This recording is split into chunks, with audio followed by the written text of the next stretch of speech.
کہ رسول اللہ صلی اللہ علیہ وسلم رمضان کے آمد سے پہلے صحابہ کرام اور اپنے دوستوں کو، اپنے ساتھیوں کو متنبہ فرماتے تھے۔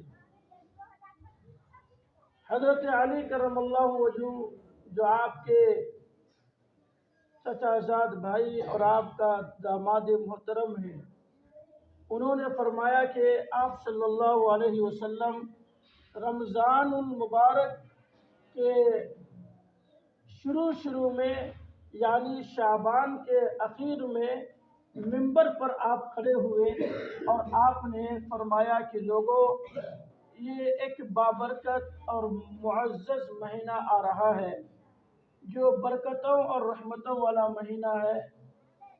اس مبارک مہینے میں اللہ تبارک و تعالی بندوں کے لیے رحمتوں کے دروازے کھول دیتے ہیں۔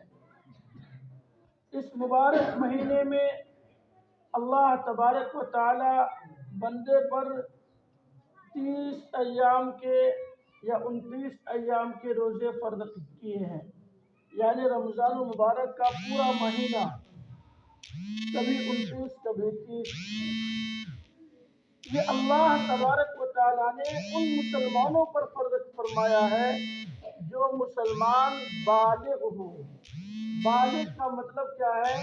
جس کی عمر کم سے کم 15 سال ہو، یا 15 سال سے کم ہو تو وہ بالغ ہو چکا ہو، یعنی اس کے اوپر غسل واجب ہو جائے، فرض ہو جائے، تو ایسے لوگوں پر اسی طریقے سے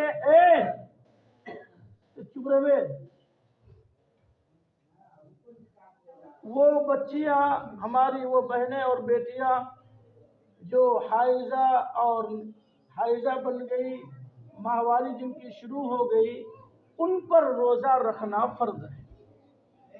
اس سے پہلے 8 سال میں، 10 سال میں، 12 سال کی عمر میں روزہ رکھنا فرض نہیں ہے۔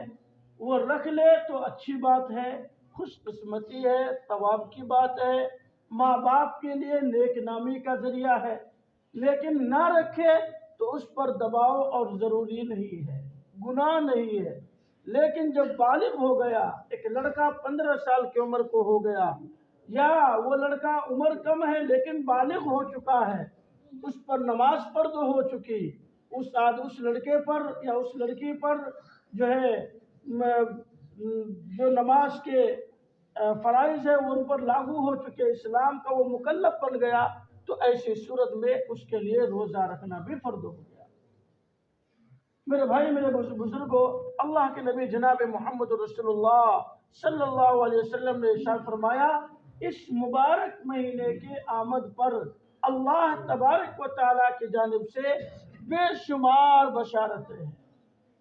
ایک حدیث میں ترمذی شریف میں روایت ہے، آپ صلی اللہ علیہ وسلم نے فرمایا، من صام رمضان ایمانا و احتسابا غفر له ما تقدم من ذنبه۔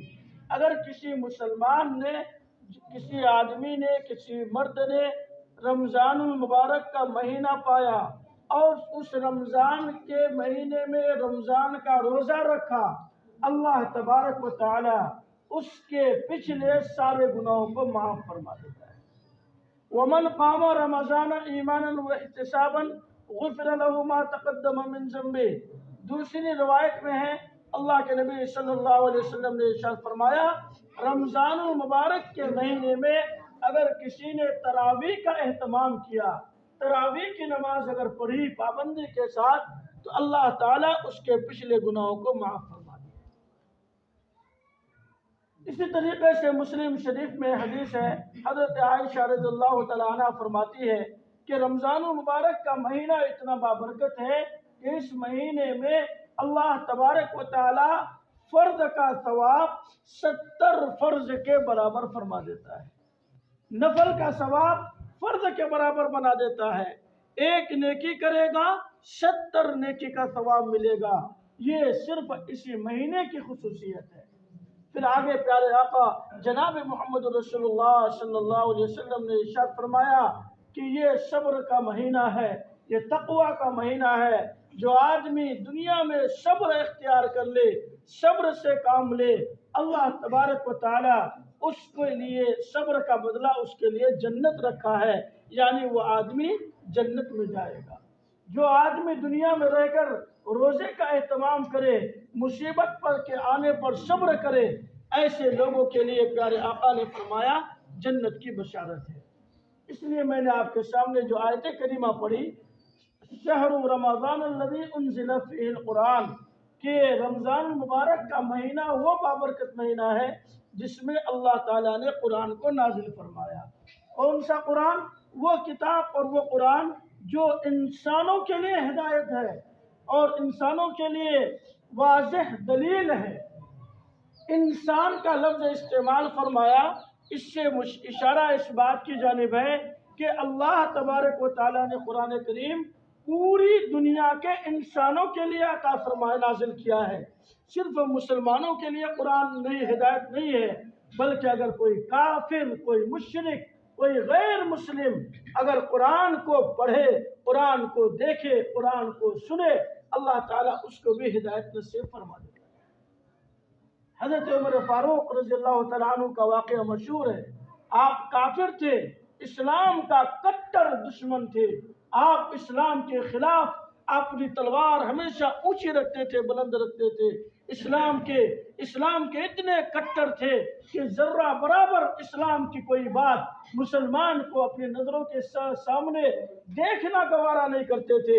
لیکن وہی عمر جب اس کو معلوم ہوا کہ میری بہن مسلمان ہو گئی، میرا جیجا جی مسلمان ہو گیا، یعنی بہنوی، تو آپ فوراً اپنی بہن کا گھر کا رخ کیے اور آپ پہنچ کر اپنی بہن کو آپ نے تکلیف پہنچایا، پٹائی کی، مارا، اور اس کے بعد کہا فاطمہ تم کون سی کتاب پڑھتی ہو، مجھے وہ کتاب دکھلا دو۔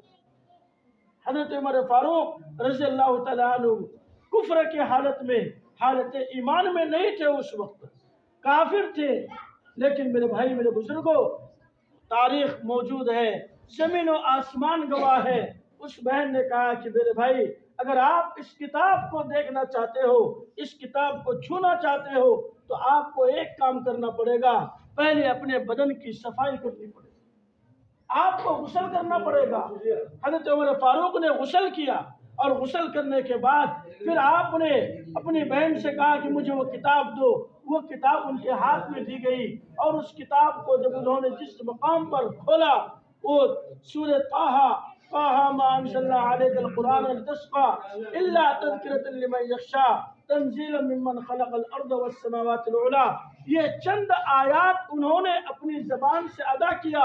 حضرت عمر فاروق جو ہے رو پڑے اور دوڑتے بھاگتے بلکتے ہوئے پیارے آقا جناب محمد رسول اللہ صلی اللہ علیہ وسلم کے دربار میں پہنچے، اور آپ نے اللہ کے نبی کے سامنے دو زانو ہو کر آپ ننگے تلوار لے کر گئے تھے۔ صحابہ کرام ڈر رہے تھے، لیکن میرے بھائی، میرے بزرگوں، اللہ تبارک و تعالیٰ نے ان کے دنیا کی زندگی بدل دیا اور ان کی دل کی دنیا بدل دیا، اور وہ ایک قرآن کو دیکھنے کی وجہ سے وہ مسلمان ہو گیا۔ تو یہ قرآن بہت پاکیزہ پوتر کتاب ہے۔ آج اسی مبارک مہینے میں 27ویں تاریخ کو اللہ تعالیٰ نے اس قرآن کو نازل فرمایا دنیا میں۔ تو یہ رمضان اور قرآن، ان دونوں کا تعلق ہے، جوڑ ہے، جیسے میاں اور بیوی کا رشتہ کا ایک جوڑ ہے، ایک تعلق ہے۔ لوگ کہتے ہیں کہ بھائی میاں بیوی کے درمیان جو رشتہ ہوتا ہے وہ سب سے گہرا، سب سے قریبی رشتہ اور تعلق ہوتا ہے۔ یہی حال یوں سمجھیے کہ اس رمضان اور قرآن کا ہے، ان دونوں کا رشتہ بہت مضبوط ہے۔ رمضان آیا تو قرآن کا پیغام لے کر آیا، اور قرآن آیا تو رمضان کو لے کر آیا۔ جب دونوں کو ہم پابندی، دونوں پر عمل کریں گے، قرآن کی تلاوت بھی ہوگی، تراویح کے اندر ہم قرآن کو سنیں گے، پڑھیں گے، اور دن بھر روزہ رکھیں گے، اللہ تبارک و تعالی ان دونوں کی برکت سے ہمارے سارے گناہوں کو معاف فرما دے گا۔ اس لیے یہ رمضان کا مہینہ بہت بابرکت مہینہ ہے، ہم اس کی قدر کریں گے، انشاءاللہ قدر کریں گے۔ رمضان کا روزہ کب سے کب تک ہے؟ دیکھیے، صبح صادق سے لے کر غروب آفتاب تک یہ رمضان کے روزے کا ٹائم ہے، وقت ہے۔ صبح صادق سے لے کر یعنی جس وقت تہجد کا وقت ختم ہوتا ہے اس وقت سے شروع ہوتا ہے روزہ کا وقت شروع ہوتا ہے، اور جب سورج غروب ہوتا ہے مغرب کے ٹائم میں وہاں تک آپ کو بھوکے رہنا، نہ کھانا ہے نہ پینا ہے، اور نہ گالی گلوچ کرنا ہے، نہ جوا کھیلنا ہے، نہ شراب پینا ہے، نہ گانا سننا ہے، نہ سنانا ہے، نہ فلم دیکھنا ہے، نہ بیوی سے ملاقات کرنی ہے، نہ بیوی سے مذاق کرنا ہے۔ ان ساری چیزوں پر پابندی کا نام روزہ ہے۔ روزہ صرف کھانے پینے سے رکنے کا نام نہیں ہے، جیسے ہم لوگوں نے سمجھ لیا کہ بس بھوکا رہ جاؤ روزہ ہو گیا۔ میرے بھائی میرے بزرگوں، اللہ تعالیٰ نے پہلے ہی قرآن کریم میں فرما دیا، یرید اللہ بکم اليسر ولا یرید بکم العسر۔ اللہ اس روزے کے ذریعے سے بندے کو تکلیف میں ڈالنا نہیں چاہتا، بندے کو مشقت میں نہیں ڈالنا چاہتا، اس لیے اللہ نے فرمایا فمن کان منکم مریضا او علی سفر فعدۃ من ایام اخر۔ اگر کوئی مسلمان ہے، بالغ ہے، عقل مند ہے، جوان ہے، ہٹا گٹا ہے، صحت مند ہے، اس پر روزہ فرض ہے۔ کوئی مسلمان کمزور ہے، صحت مند نہیں ہے، وہ آدمی بیمار ہے تو اس کو روزہ رکھنا فرض نہیں ہے، اس کے لیے چھٹی ہے۔ اسی طریقے سے کوئی مسافر ہے، سفر میں جا رہا ہے تو روزہ رکھنے پر کوئی پابندی نہیں ہے، بعد میں وہ روزے کی قضا کرے۔ کوئی آدمی رمضان کے مہینے میں بیمار پڑ گیا، روزہ نہیں رکھ پا رہا ہے تو اس کے لیے حکم ہے کہ وہ روزہ کو توڑ دے، روزہ رمضان کے مہینے میں نہ رکھے، عید کے بعد جب اللہ ان کو صحت اور تندرستی دے اس وقت وہ روزے کا قضا کرے گا۔ روزہ معاف نہیں ہے، روزہ معاف نہیں ہے۔ روزہ جب بھی آپ کا چھوٹے گا، دلی میں رہو، پنجاب میں رہو، گھر میں رہو، ہر حال میں رمضان کا روزہ اگر آپ چھوڑیں گے تو اس روزے کی قضا کرنی پڑے گی۔ جیسے ظہر کی نماز کا مسئلہ ہے کہ نماز اگر چھوٹ گئی تو اس نماز کی قضا ہے، ایسے ہی روزہ اگر آپ کا چھوٹ گیا تو روزے کی بھی قضا ہے۔ اس لیے میرے بھائی رمضان کا روزہ بس اتنا مہلت ضرور ہے اللہ نے دیا ہے کہ اگر آپ بیمار ہیں، آپ مسافر ہیں، کوئی عورت کمزور ہے، دودھ پلا رہی ہے بچی کو، اگر وہ روزہ رکھتی ہے تو دودھ نہیں پلا سکتی ہے، بیمار ہو جائے گی یا بچے کا نقصان ہو جائے گا، ان حالات میں، یا کوئی عورت حائضہ ہے یعنی اس کی ماہواری شروع ہو گئی، کوئی کسی عورت کو اللہ نے اولاد دیا رمضان کے مہینے میں، بچہ جنم لیا، تو ان ایام میں روزہ نہیں رکھنا ہے۔ بہت ساری ہماری ماں بہن جو ہے شرم کے مارے ماہواری آتے ہوئے روزہ رکھ لیتی ہے، یہ سراسر گناہ ہے، حرام ہے۔ جو بھی عورت جو بہن اگر حیض اور نفاس کے زمانے میں روزہ رکھے گی تو وہ سراسر گناہ کر رہی ہے، کہیں ایسا نہ ہو کہ اس کی موت کفر کی حالت میں ہو۔ کیوں؟ یہ اللہ کا حکم ہے، ہم لوگ سمجھتے نہیں ہیں اور جو من ہوتا کر لیتے ہیں۔ ہم ان چیزوں کی نگرانی کریں، ہر شوہر کی ذمہ داری ہے وہ اپنی بیوی کے بارے میں بہتر جانتا ہے، اپنی بیوی کی نگرانی کرے۔ ایسے موقع پر جب حیض کا زمانہ شروع ہو، جب نفاس کا زمانہ آ جائے، ان ایام میں آپ کو روزہ نہیں رکھنے دینا ہے۔ روزہ رکھنا حرام ہے، منع ہے۔ روزہ کب رکھیں گے؟ جب ان ایام سے پاک ہو جائے گی اس کے بعد وہ روزہ رکھیں۔ اگر رمضان کا پورا مہینہ نفاس میں گزر گیا تو رمضان کے بعد دوسرے ایام میں، دوسرے دنوں میں روزہ رکھیں گے۔ یرید اللہ بکم اليسر ولا یرید بکم العسر۔ اللہ تعالیٰ بندے کے ساتھ آسانی چاہتا ہے، بندے کو تکلیف نہیں دینا چاہتا۔ اس لیے میرے بھائی میرے بزرگوں، ہم روزے کو سمجھیں، روزے کا قدر کریں، روزے کا اہتمام کریں۔ دوسرا مسئلہ کیا ہے؟ رمضان کا روزہ رکھتے ہوئے آپ بھول گئے، یعنی آپ روزہ رکھے، یہ شروع کے 2-4 دنوں میں ایسا ہوتا ہے کہ روزہ آپ نے رکھا، وضو کرنے کے گئے اور وہاں آپ نے پانی پی لیا، بعد میں پتہ چلا وہ ہمیں روزہ رکھنا۔ کوئی بچہ ناشتہ کر رہا ہے، اس کے ہاتھ میں پلیٹ میں ہاتھ ڈال دیا، آپ بھی ایک لقمہ کھا لیے، پھر بعد میں یاد آیا کہ یار ہم تو روزہ سے ہیں۔ تو ایسی صورت میں روزہ نہیں ٹوٹتا ہے، روزہ نہیں ٹوٹتا ہے۔ یعنی بھول کر اگر آپ پانی پی لیے، بھول کر کھانا کھا لیے، پیٹ بھر کر کھانا کھا لیے آپ،